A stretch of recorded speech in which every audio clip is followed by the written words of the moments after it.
Pernah nggak kalian berpikir, emang sejenius apa Isaac Newton sampai-sampai namanya selalu disebut ketika orang ngomongin ilmuwan terhebat sepanjang masa? Apalagi dia juga masuk peringkat kedua dalam daftar orang paling berpengaruh di dunia menurut Michael Hart, di bawah Nabi Muhammad dan di atas Yesus Kristus. Nah, untuk mengerti kejeniusan seorang Isaac Newton, di konten ini kita akan memahami sama-sama salah satu penemuan Newton yang sangat revolusioner di zaman itu, karena dia berhasil mematahkan kepercayaan yang dianut orang-orang selama 2000 tahun dengan penemuannya ini. Dan dengan memahami penemuannya ini, menurut aku kita jadi bisa lebih mengenal kejeniusan seorang Isaac Newton. Jadi bagaimana penemuannya? Mari kita bahas. Pada zaman Newton hidup, tahun 1600-an, salah satu pertanyaan terbesar tentang ilmu pengetahuan adalah tentang sifat asli cahaya. Pada saat itu sudah diketahui, kalau kita menaruh prisma di depan cahaya matahari, outputnya adalah 7 warna pelangi. Pertanyaannya adalah, kenapa itu bisa terjadi?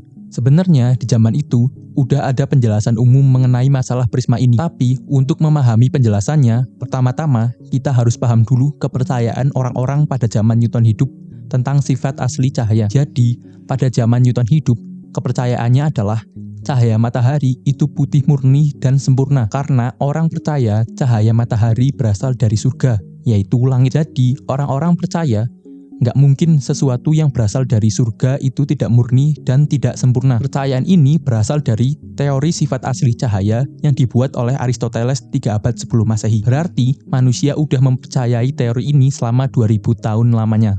Oke, setelah kita paham kepercayaan orang-orang semasa Newton hidup, kita kembali lagi ke masalah prisma tadi. Jadi, sesuai kepercayaan pada masa itu, penjelasan umum masalah prisma ini terjadi adalah karena prismanya lah yang ngebuat cahaya putih dari matahari, tanda kutip, ternodai. Prismanya lah yang menambah unsur baru ke cahaya matahari, sehingga outputnya jadi 7 warna berbeda. Bukan cahaya mataharinya yang salah, tapi prismanya yang salah menurut kepercayaan orang-orang pada masa itu.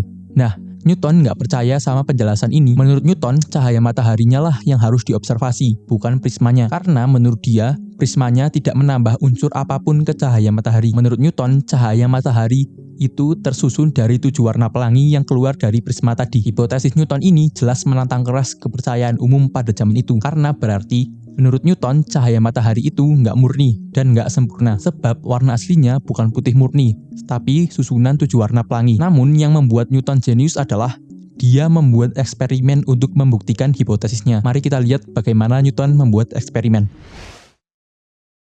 Untuk memudahkan kita mengerti eksperimen Newton, aku bagi eksperimennya menjadi 3 langkah utama. Yang pertama adalah membuat warna pelangi, yang kedua memisahkan warna pelangi, dan yang terakhir taruh prisma kedua. Oke? Kita bahas dulu langkah pertama. Jadi di langkah pertama, Newton membuat ulang masalah prisma yang tadi kita bahas di awal di dalam kamarnya. Dia membuat kamarnya jadi gelap gulita, lalu membuat lubang kecil di depan jendela, sehingga hanya ada satu cahaya kecil yang bisa masuk ke kamar. Selanjutnya, dia menaruh kaca prisma di tempat cahaya kecil itu lewat. Dengan input cahaya matahari warna putih, output dari prisma jelas cahaya 7 warna yang sama dengan warna pelangi, seperti yang kita bahas tadi. Biar lebih singkat, kita sebut cahaya pelangi. Lanjut, kita bahas langkah kedua, memisahkan warna pelangi. Mulai dari langkah kedua ini, kejeniusan Newton terlihat. Jadi, di depan output cahaya pelangi tadi, Newton menaruh kertas dengan lubang tinggi dan sempit. Ini membuat output cahaya pelanginya bisa terisolasi menjadi warna individu terpisah, dan warna individunya bisa disesuaikan sama yang kita mau dengan cara menggeser-geser prismanya. Oke, kita geser prismanya agar dapat cahaya terpisah berwarna merah. Ingat,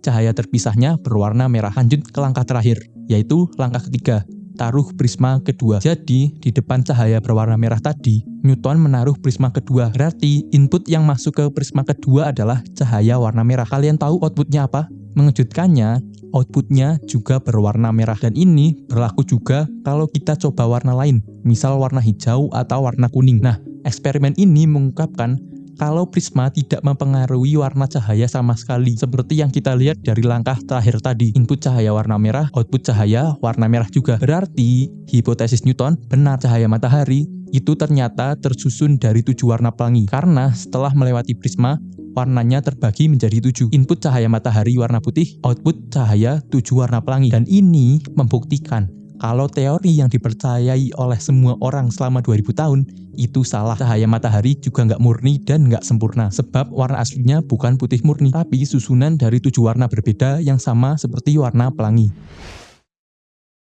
Penemuan ini doang seharusnya bisa ngebuat Newton jadi top list ilmuwan hebat di dunia. Namun, penemuan sifat asli cahaya cuma jadi pencapaian kecil dari penemuan dia yang selanjutnya, yaitu penemuan yang membuat era modern terjadi. Penemuan kalkulus dan penyatuan prinsip fisika, serta hukum gravitasi. Inilah yang membuat seorang Isaac Newton jenius. Tapi pembahasan tentang penemuan Newton selanjutnya, kita bahas di lain waktu aja ya. Yaudah, gitu dulu aja pembahasan kita kali ini. Kalau kalian mau request bahas hal lain, tulis aja di kolom komentar ya.